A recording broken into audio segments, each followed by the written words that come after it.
ഇന്നത്തെ വീഡിയോ തുടങ്ങുന്നതിന് മുൻപ് ഒരു ചെറിയ കാര്യം ഞാൻ പറയട്ടെ. ഈ വീഡിയോ കേൾക്കുമ്പോൾ ചിലരുടെ മനസ്സിലെങ്കിലും ഒരു ഉണ്ടായേക്കാം. ആത്മീയതയെക്കുറിച്ചും ദൈവത്തെക്കുറിച്ചും ഇത്രയും പറയുന്നുണ്ടല്ലോ, അപ്പോൾ എല്ലാം ഉപേക്ഷിച്ച് സന്യാസിയാകണമെന്നാണോ പറയുന്നതെന്ന് ആർക്കെങ്കിലും ഈ ഒരു സംശയം ഉണ്ടാകും. അങ്ങനെ അല്ല ഒരിക്കലും. ഈ വീഡിയോയുടെ ഉദ്ദേശം നിങ്ങളെ ജീവിതത്തിൽ നിന്ന് അകറ്റുക എന്നുള്ളതല്ല. കുടുംബം ഉപേക്ഷിക്ക്, ജോലി ഉപേക്ഷിക്ക്, ഉത്തരവാദിത്തങ്ങളിൽ നിന്ന് ഓടിപ്പോകൂ എന്ന സന്ദേശവുമല്ല.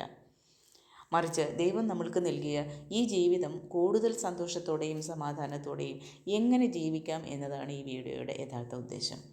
ഒരു നല്ല അച്ഛനായും നല്ല അമ്മയായും നല്ല ഭർത്താവായും നല്ല ഭാര്യയായും നല്ല മകനായും നല്ല മകളായും നല്ല മനുഷ്യനായും ജീവിച്ചുകൊണ്ട് തന്നെ ദൈവത്തെ അറിയാൻ കഴിയും. കുടുംബ ഉത്തരവാദിത്വങ്ങൾ നിറവേറ്റിക്കൊണ്ട് തന്നെ ആത്മീയമായി വളരാൻ കഴിയും. യഥാർത്ഥ ആത്മീയത ലോകത്തിൽ നിന്ന് ഓടിപ്പോകുന്നതല്ല, ലോകത്തിൽ ജീവിച്ചുകൊണ്ട് ദൈവത്തെ മറക്കാതെ ജീവിക്കുന്നതാണ്. അതുകൊണ്ട് ഈ വീഡിയോ അതേ മനസ്സോടെയും തുറന്ന ചിന്തയോടെയും അവസാനം വരെ കേൾക്കുക. നിങ്ങളുടെ ജീവിതത്തെ മാറ്റിമറിക്കാൻ കഴിയുന്ന ചില ചിന്തകളെങ്കിലും നിങ്ങൾക്ക് ഇതിൽ നിന്ന് കിട്ടിയേക്കാം. നിങ്ങളുടെ ജീവിതത്തിൽ നിങ്ങൾക്ക് ഏറ്റവും കൂടുതൽ സന്തോഷം ലഭിക്കുന്നത് ഏത് കാര്യം ചെയ്യുമ്പോഴാണ്? ഈ ചോദ്യം ഒരിക്കലെങ്കിലും നിങ്ങളോട് നിങ്ങൾ തന്നെ ചോദിച്ചു നോക്കണം. അതിൻ്റെ ഉത്തരം ഇപ്പോൾ തന്നെ നിങ്ങളുടെ മനസ്സിൽ വ്യക്തമായി കണ്ടെത്തിക്കോളൂ.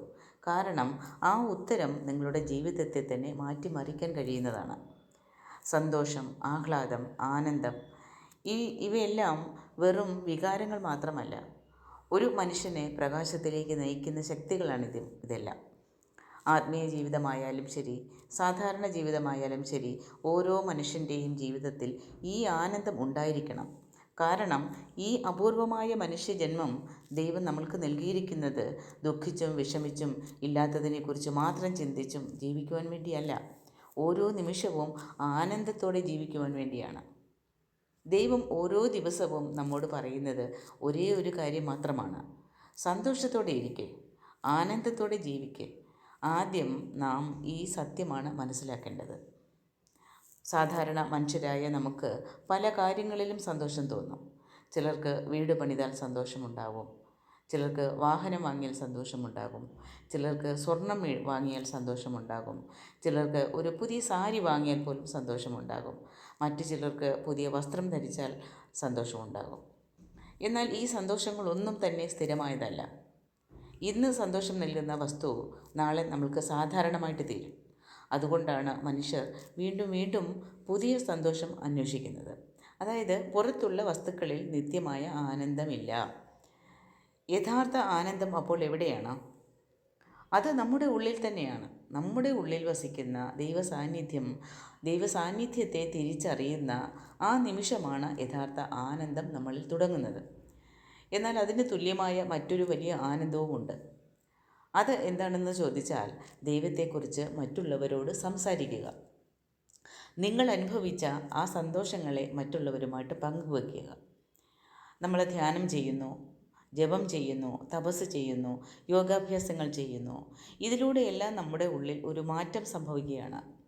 നമ്മൾ സിദ്ധന്മാരോ മഹാജ്ഞാനികളോ ആയിട്ടില്ലെങ്കിൽ പോലും, അങ്ങനെ ആകാൻ പറ്റിയില്ലെങ്കിൽ പോലും, ആത്മാർത്ഥമായി നടത്തിയ ആ സാധനകളുടെ ഫലമായി നമ്മുടെ ഉള്ളിൽ എന്തോ ഒരു പ്രകാശം ഉണരുന്നുണ്ട്, ഒരു സമാധാനം ജനിക്കുന്നുണ്ട്, ഒരു ആനന്ദം അനുഭവപ്പെടുന്നുണ്ട്.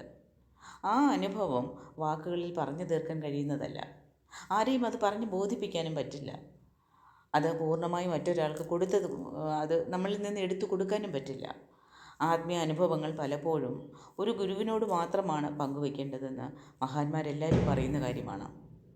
എന്നാൽ ആ അനുഭവം ലഭിച്ച ഒരാളുടെ മനസ്സിൽ മറ്റൊരു വലിയ ആഗ്രഹം ജനിക്കും. ഞാൻ അനുഭവിച്ച ഈ ആനന്ദം മറ്റുള്ളവർക്കും ലഭിക്കണം എന്നുള്ള ഒരു ആഗ്രഹമുണ്ടാകും. ആ നിമിഷം മുതൽ ദൈവത്തെക്കുറിച്ച് സംസാരിക്കണം എന്നുള്ള ഒരു ആഗ്രഹം സ്വാഭാവികമായിട്ട് ഉയരും. കേൾക്കാൻ താല്പര്യമില്ലാത്തവരോട് പോലും ദൈവത്തിൻ്റെ മഹിമ പറയണമെന്ന് തോന്നും. അവർ മനസ്സിലാക്കുന്നുണ്ടോ ഇല്ലയോ എന്ന് പിന്നീട് വരുന്ന കാര്യമാണ്. നമ്മുടെ ഹൃദയം ദൈവസ്നേഹം കൊണ്ട് നിറഞ്ഞു കഴിഞ്ഞാൽ ആ സ്നേഹം പങ്കുവയ്ക്കാതെ നമ്മൾക്കിരിക്കാൻ കഴിയില്ല. ആർക്കെങ്കിലും ദൈവത്തെക്കുറിച്ച് പറയൂ എന്ന് പറഞ്ഞാൽ പ്രത്യേകമായി തയ്യാറെടുപ്പ് ഒന്നും വേണ്ട. ശാന്തമായിട്ട് കണ്ണുകളടച്ച് കണ്ണുകളുടെ ചിരുന്നാൽ മതി. പിന്നെ ദൈവത്തിൻ്റെ മഹിമയെക്കുറിച്ച് സംസാരിച്ചു കൊണ്ടേയിരിക്കാൻ പറ്റും. ആ കരുണാമയൻ്റെ കരുണയെക്കുറിച്ചും സ്നേഹത്തെക്കുറിച്ചും ശക്തിയെക്കുറിച്ചും ഈ പ്രപഞ്ചത്തിലെ അത്ഭുതങ്ങളെക്കുറിച്ചും പറഞ്ഞുകൊണ്ടേയിരിക്കാൻ നമ്മൾക്ക് പറ്റും. കാരണം ദൈവം മനസ്സിൽ വന്ന് വസിച്ചു കഴിഞ്ഞാൽ, ആ സ്നേഹം മനസ്സിലാക്കി കഴിഞ്ഞാൽ, ആ അനുഭവിച്ചു കഴിഞ്ഞാൽ അവനെ ഓർക്കുന്നത് തന്നെ ആനന്ദമാകും. അവനെക്കുറിച്ച് സംസാരിക്കുന്നത് തന്നെ ആനന്ദമാകും. അവൻ്റെ നാമം ഉച്ചരിക്കുന്നത് തന്നെ ആനന്ദമാകും. ആ ആനന്ദത്തിന് ഈ ലോകത്തിലെ യാതൊരു സമ്പത്തും തുല്യമാകില്ല. നിങ്ങൾ ദൈവത്തെക്കുറിച്ച് സംസാരിക്കുമ്പോൾ അത് കേൾക്കുന്ന എല്ലാവരും അന്ന് തന്നെ മാറിപ്പോകും എന്നില്ല. പക്ഷേ നിങ്ങളുടെ വാക്കുകൾ അവരുടെ മനസ്സിലൊരു വിത്തായിട്ട് വീഴും. ഒരു നാൾ ആ വിത്ത് മുളയ്ക്കും. ദൈവം എന്നത് എന്താണ്? ജീവിതത്തിൻ്റെ യഥാർത്ഥ അർത്ഥം എന്താണ്? ഞാൻ എന്തിനാണ് ജനിച്ചത്? എന്നൊക്കെയുള്ള ചോദ്യങ്ങൾ അവരുടെ മനസ്സിൽ ഉയർന്നു വരും. ആ അന്വേഷണമാണ് മനുഷ്യ ജീവിതത്തിലെ ഏറ്റവും വലിയ അനുഗ്രഹം. കാരണം അന്വേഷിക്കാൻ തുടങ്ങുന്ന ഒരാളെ ദൈവം ഒരിക്കലും കൈവിടുകയില്ല. ഒരു മനുഷ്യൻ ദൈവത്തെ അന്വേഷിക്കാൻ തുടങ്ങുമ്പോൾ അവൻ്റെ ജീവിതവും മാറാൻ തുടങ്ങുകയാണ്. ചിന്തകൾ മാറും, സംസാരിക്കുന്ന വാക്കുകൾ മാറും, പെരുമാറ്റം മാറും. പതിയെ ധർമ്മത്തിൻ്റെ വഴിയിലൂടെ നടക്കാൻ തുടങ്ങും. ദൈവത്തിൽ ഉറച്ച വിശ്വാസം വന്ന ഒരാൾ ധർമ്മം വിട്ട് നടക്കുകയില്ല. കാരണം അവനറിയാം താൻ ചെയ്യുന്ന ഓരോ പ്രവൃത്തിയും ദൈവം കാണുന്നുണ്ടെന്ന്. അതുകൊണ്ട് അവൻ ആരെയും വഞ്ചിക്കില്ല, ആരെയും ദ്രോഹിക്കില്ല, മറ്റുള്ളവരുടെ കണ്ണുനീരിന് കാരണമാകില്ല. സത്യം, സ്നേഹം, കരുണ, ക്ഷമ ഇതൊക്കെ അവൻ്റെ ജീവിതത്തിൻ്റെ ഒരു അടിത്തറയാകും. ഈ ജീവിതം ദൈവം നമ്മൾക്ക് നൽകിയിരിക്കുന്നത് ഓരോ നിമിഷവും അനുഭവിച്ചുകൊണ്ട് ജീവിക്കുവാനാണ്. ഓരോ നിമിഷവും അനുഭവിച്ചുകൊണ്ട് ജീവിക്കാൻ. ദുഃഖവും വിഷമവും മാത്രം ചുമന്നുകൊണ്ട് ജീവിക്കുവാൻ വേണ്ടിയല്ല നമ്മൾ മനുഷ്യരായി ഈ ഭൂമിയിൽ ജനിച്ചത്. നമ്മൾ സന്തോഷത്തോടെ ജീവിക്കണം. അതോടൊപ്പം നമ്മുടെ ചുറ്റുമുള്ളവരെയും സന്തോഷത്തോടെ ജീവിക്കാൻ സഹായിക്കണം. അതാണ് ഒരു മനുഷ്യ ജന്മത്തിൻ്റെ ഒരു വലിയ രഹസ്യം. നമ്മൾ കാണിക്കുന്ന ഒരു ചെറിയ സ്നേഹം പോലും ഒരാളുടെ മനസ്സിലെ ഇരുട്ട് നീക്കാൻ കഴിയും. നമ്മൾ പറയുന്ന ഒരു നല്ല വാക്ക് ഒരാളുടെ ജീവിതം മാറ്റാൻ കഴിയും. അതേപോലെ ദൈവത്തെക്കുറിച്ച് പറയുന്ന ഒരു വാക്ക് ഒരാളുടെ ആത്മീയ യാത്രയ്ക്ക് തുടക്കമാകും. ഒരാളുടെ മനസ്സിൽ ദൈവത്തെ തേടണം, ദൈവത്തെ അറിയണം എന്നൊരു ചിന്ത ഉദിച്ചു കഴിഞ്ഞാൽ അത് അദ്ദേഹത്തിൻ്റെ വിജയമാണ്. അതോടൊപ്പം അത് നിങ്ങളുടെ വിജയവും കൂടിയാണ്.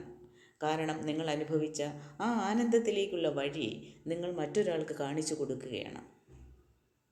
ഈ പ്രപഞ്ചത്തിനെ ഒന്ന് നോക്കിക്കേ. ആകാശം, സൂര്യൻ, ചന്ദ്രൻ, നക്ഷത്രങ്ങൾ, പർവ്വതങ്ങൾ, സമുദ്രങ്ങൾ, മരങ്ങൾ, പൂക്കൾ, പക്ഷികൾ, നമ്മുടെ കണ്ണിൽ കാണുന്നതും കാണാൻ കഴിയാത്തതുമായ എത്രയോ അത്ഭുതങ്ങളുണ്ട്. ഇവയെല്ലാം എവിടെയാണ്? എന്താണ്? ദൈവത്തിൻ്റെ മഹാസൃഷ്ടികളാണ്. ഇതെല്ലാം ആഴത്തിൽ നമ്മൾ ചിന്തിക്കുമ്പോൾ മനസ്സിലൊരു വിസ്മയമുണ്ടാകും. ആ വിസ്മയത്തിനുള്ളിൽ ഒരു ആനന്ദമുണ്ടാകും. അത് വാക്കുകൾ കൊണ്ട് വിവരിക്കാൻ കഴിയാത്തതാണ്. കോടിക്കണക്കിന് സമ്പത്ത് ഒരാൾക്ക് ലഭിച്ചു കഴിഞ്ഞാലും മനസ്സിൽ സമാധാനമില്ലെങ്കിൽ അവന് സന്തോഷമുണ്ടാകില്ല. എന്നാൽ മനസ്സിൽ ദൈവം വന്ന് വസിച്ചു കഴിഞ്ഞാൽ സമ്പത്തില്ലെങ്കിലും അവൻ സമ്പന്നനാണ്.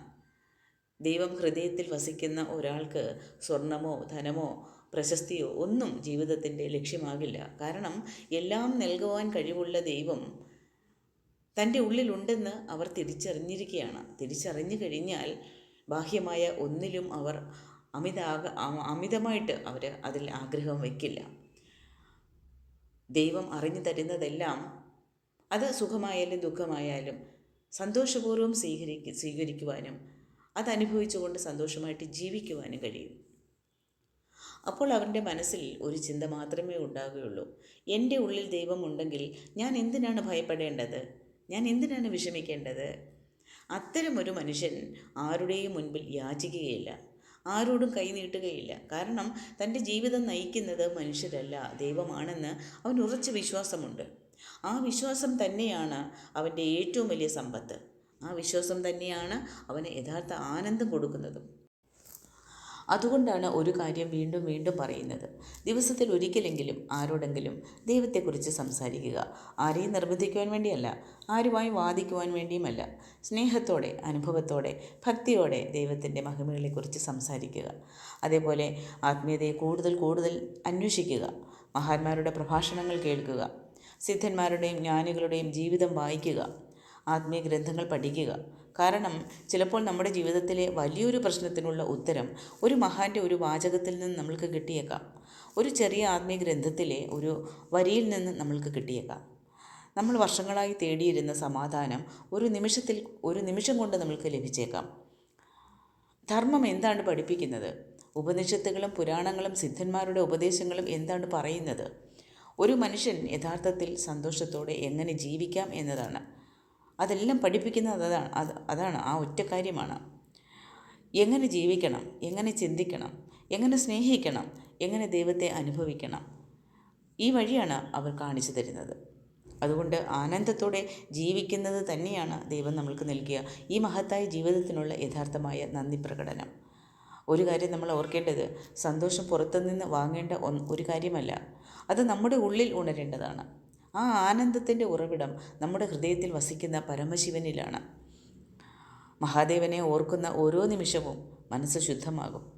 അവൻ്റെ നാമം ജപിക്കുന്ന ഓരോ നിമിഷവും ഉള്ളിൽ സമാധാനം വളരും. അവനെ വിശ്വസിക്കുന്ന ഓരോ നിമിഷവും ഭയം കുറയും.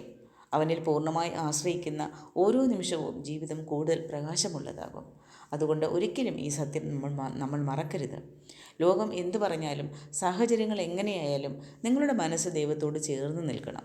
ദൈവത്തെ ഓർക്കുന്ന മനസ്സ് ഒരിക്കലും ശൂന്യമാകില്ല. ദൈവനാമം നിറഞ്ഞ നാവ് ഒരിക്കലും വ്യർത്ഥമാകില്ല.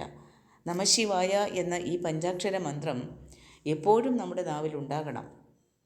അത് വെറും ഒരു 5 അക്ഷരമല്ല, കോടിക്കണക്കിന് മന്ത്രങ്ങളുടെ സാരമാണത്, കൂടിച്ചേരലാണത്. മനസ്സിനെ ശാന്തമാക്കുന്ന മഹാമന്ത്രമാണത്. പഞ്ചഭൂതങ്ങളുടെ സമന്വയമാണ്. ആത്മാവിനെ ദൈവത്തിലേക്ക് നയിക്കുന്ന ദിവ്യമാർഗമാണ് ഓം നമഃശിവായ മന്ത്രം.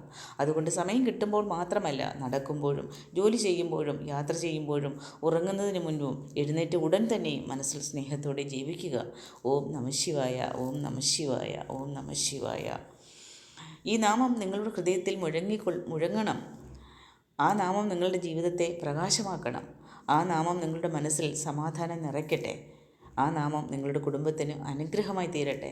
ഒടുവിൽ ആ നാമം നിങ്ങളെ പരമശിവൻ്റെ തിരുവടികളിലേക്ക് നയിക്കട്ടെ.